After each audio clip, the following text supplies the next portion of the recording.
We've talked a lot in this series about stories of the world. We've worked our way up from the biochemistry of survival and reproduction to the evolution of our brains. We followed that all the way through to the empathy formula, where we all use our abilities and ideas in our environments to pursue what we value in life. We think of more ideas in the process, which affect the decisions we make. You can use that as a starting point for understanding how someone else's life is different from yours. Then you can use the web of human behavior to understand it better. Now, here are two new questions.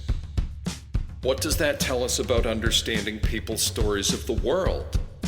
And what does that tell us about what we and other people learn from our stories of the world?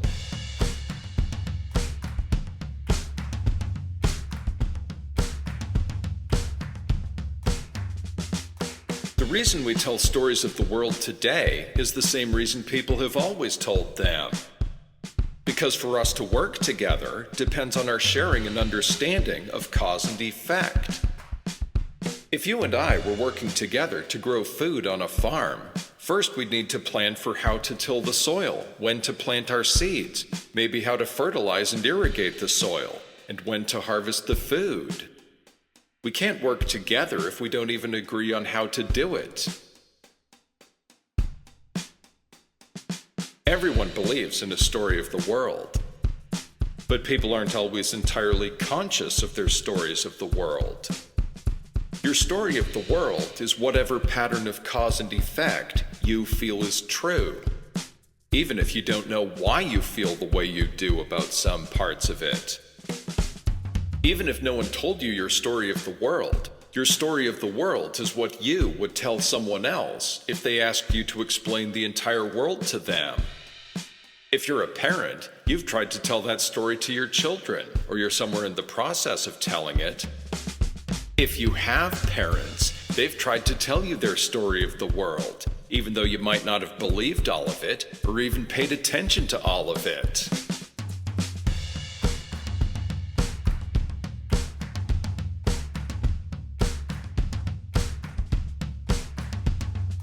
Your worldview is the lessons you learn from your story of the world.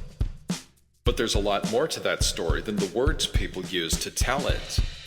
There's also how you felt the pieces of the story coming together. That means that someone who's learned the same story of the world you have could have learned a very different worldview from you. It also means that someone who believes in a different story of the world could have a worldview that's much the same as yours. Just look at the civil rights movement.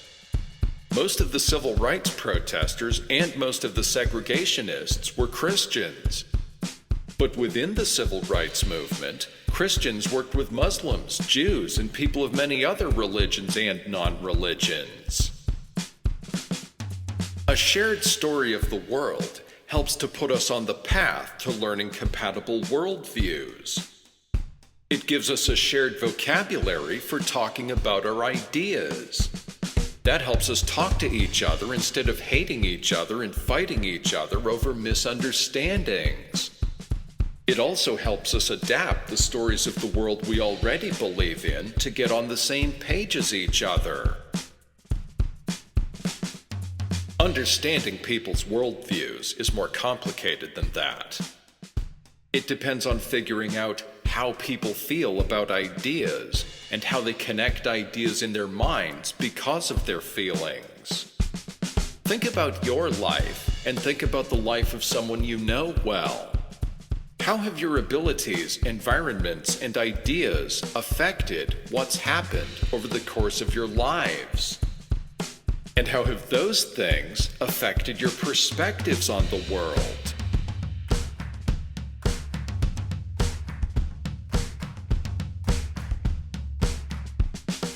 How have your abilities, environments, and ideas affected what's happened over the course of your lives? How have those things affected your perspectives on the world?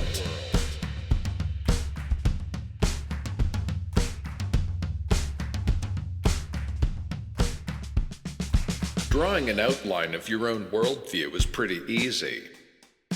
First, what ideas do you believe in so strongly that you aren't willing to change your mind about them?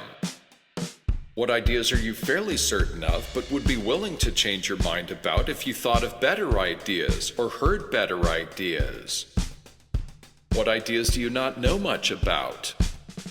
The trick to this is that you've thought a lot about many of the things you believe, but you might not have thought much about other things you believe because you've never heard of a conflicting belief.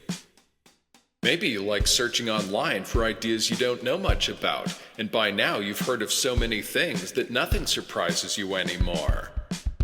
But there are probably some issues you haven't heard much about because people don't like to talk about them much, like sexuality or trauma or dying. Or you haven't heard much about them because a relatively small number of people are affected by them directly, like indigenous rights or transgender issues or health effects of rare diseases. Everyone else's worldview works that way too. Some things they aren't willing to change their minds about, some things they're fairly certain of but could be willing to change their minds about, and some things they know they don't know much about and are curious to learn more. Curious people wanting to learn more isn't a problem for science, education, anti-racism, or the environmental crisis.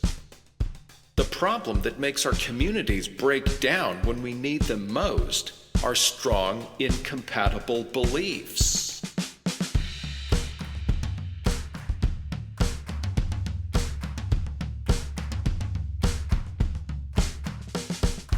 Your strongest feelings, and everyone else's, involve a lot of subconsciousness.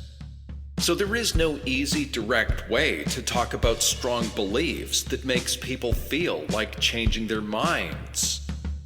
The empathy formula is a good place to start looking for a way through that. We all value the same basic things. We use our abilities in our environments, and we think of ideas in the process. So V equals AEI. You're trying to understand how the other person's ideas evolved. If someone believes in something very strongly, it means they were convinced of it very strongly by something they probably aren't telling you about.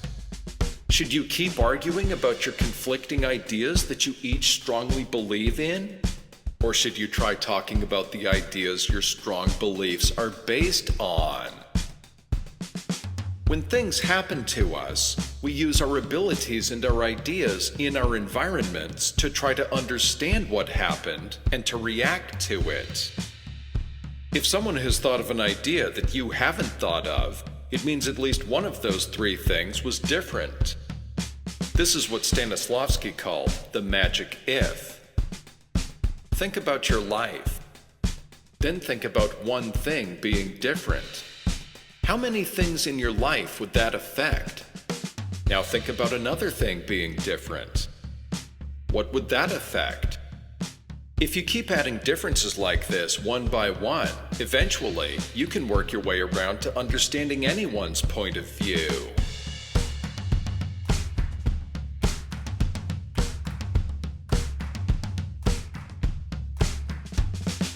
Environment means that something external was different. An event happened to you that didn't happen to the other person. Or it happened to them and not to you. Or the same event could have happened to both of you, but something about the rest of the environment was different. If you stay in school and someone else drops out, they're changing their environment. You're going to take classes and learn things that they never will. But at the same time, they'll spend their time doing things you aren't doing, and they'll think about them and learn things from them. Even between you and someone else who stays in school, differences in your lives outside of school can affect how much you pay attention in school, how seriously you take it, how much you learn from it, and even what you learn from it. Let's say your parents are married. If someone else's parents got divorced, or one of them died, or they were never married and they've never met their dad, that can affect your attitudes towards school. The purpose of education is to prepare students for the future. So you each might think differently about your education because you think differently about your future. If someone has one or two big life events different from you, your attitudes toward other things might change some, but so little you don't notice it most of the time. The other people you go to school with live in the same area and know a lot of the same people. So you're all accustomed to some differences among you, but you also have a lot of similarities. But it's easy to imagine more and more differences between you and someone else. Like, your parents are married and you have a supportive home life in a safe neighborhood. The other person's mom died and they live with their dad who's a drunk and doesn't have a job and yells at them all the time. And they live in a neighborhood with a lot of drugs and robberies and violent crime. And their dad sits up all night, every night, yelling at the TV, so they hardly ever get enough sleep. That can make school mean something completely different to that person. To them, school might be the safe place where they go to get away from their home and their neighborhood, where they see their friends and where they get the best food they're going to eat all day. But they might not see much point to most or any of their classes because their teachers never talk about anything that relates to anything they think about.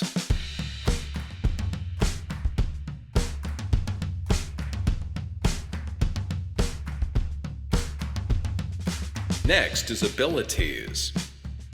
Abilities means any physical or inherent mental differences between you and the other person.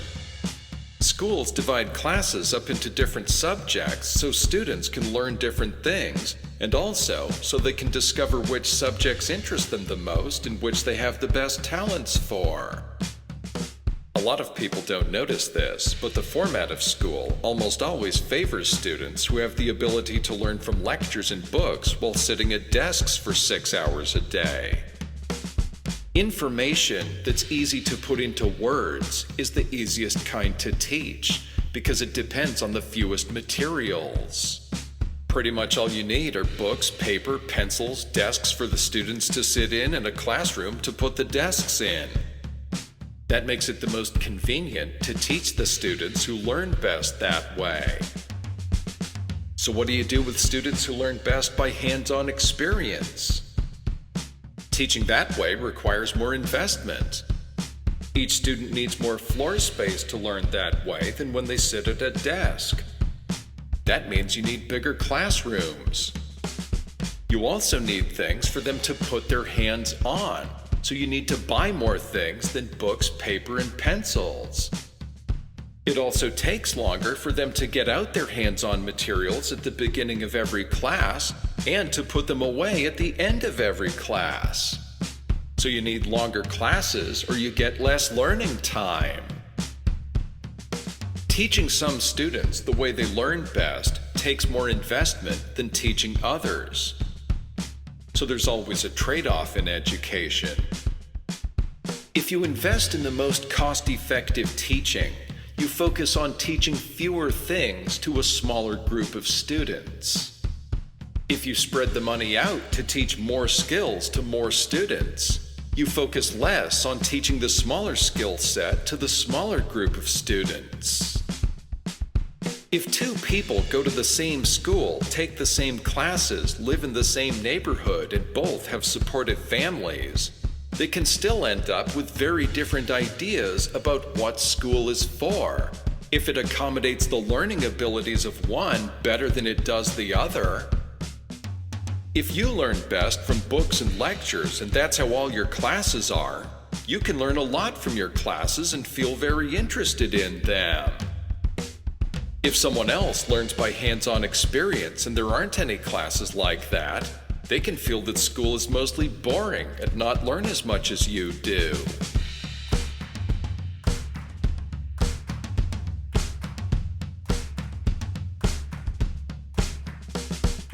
Next, look at the ideas each of you went into the situation with. If the event and the rest of the environment are the same, and the abilities you and the other person have are the same, you can still think of different ideas now based on the ideas you started with. Let's say you and someone else go to the same school and take the same classes. You live in similar homes and similar neighborhoods, and you both feel like you're learning valuable things in your classes. If you've grown up hearing your parents talk about school as a way to expand your mind and understand the world better, while the other person grew up hearing their parents talk about school as a way to get a job and make money, you'll still think differently about school.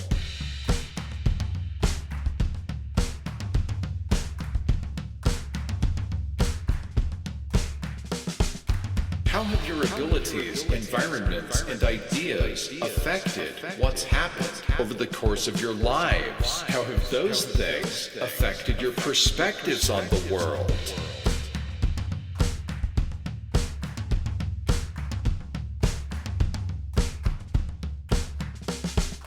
The easiest way to explain what V equals AEI means is listen to people talk with the attitude that they have good reasons for the ideas and feelings they have, and that they know important things about life that you don't. Whatever they know that you don't comes from abilities, environment, ideas, or a combination of them. If you need to take another step in understanding people's ideas, you can expand the empathy formula to the web of human behavior. The variable factors level of the web is abilities, environment, skills, personal history, cultural background, and goals. When you need to understand ideas better, think about what kind of ideas they are. Are they skills? Are they personal history? Are they cultural background? Are they goals? Then you can go down another level to the universal motivations to see what it's an idea about. If it's a skill, what's it a skill for? Survival, safety, sex, family, social, self-gratification, self-actualization, self-fulfillment, fulfillment of self-fulfillment, or more than one of those? If it's for more than one of those, is it for some of them more than others?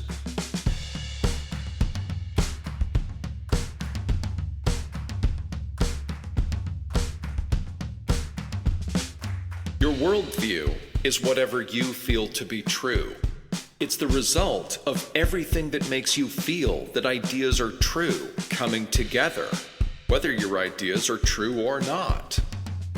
You feel closest to people whose worldviews you feel are most similar to yours. The closer someone's worldview is to yours, the more you feel you can depend on them to help you get what you want in life. Even if you have family or longtime friends you feel close to, in spite of big religious or political differences, it means you feel your connections to each other make up a more important part of your worldview than your differences.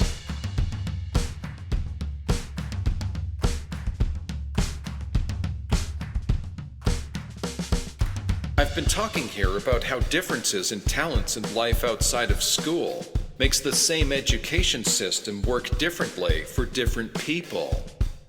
Life in the adult world is way more complicated than that. Whenever someone makes a decision that doesn't make any sense to you, it means there are some factors in their decision-making that you don't understand. But how many ways do people judge other people because the other people make decisions that don't make any sense to them? As long as our story of America is mostly a story about rich, heterosexual, Christian white men, or more about any group than any other group, then whoever is being left out of the story is having some of their decision-making factors left out. A story about all of us is a story about human decision-making factors and how they affect us differently in different situations.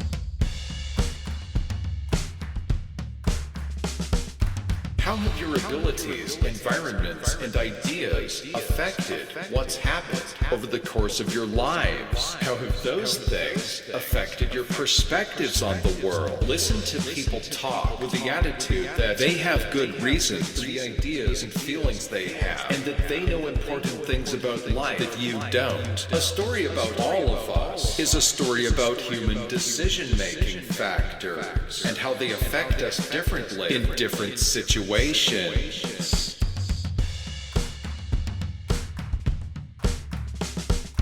This is Ezra Neeson.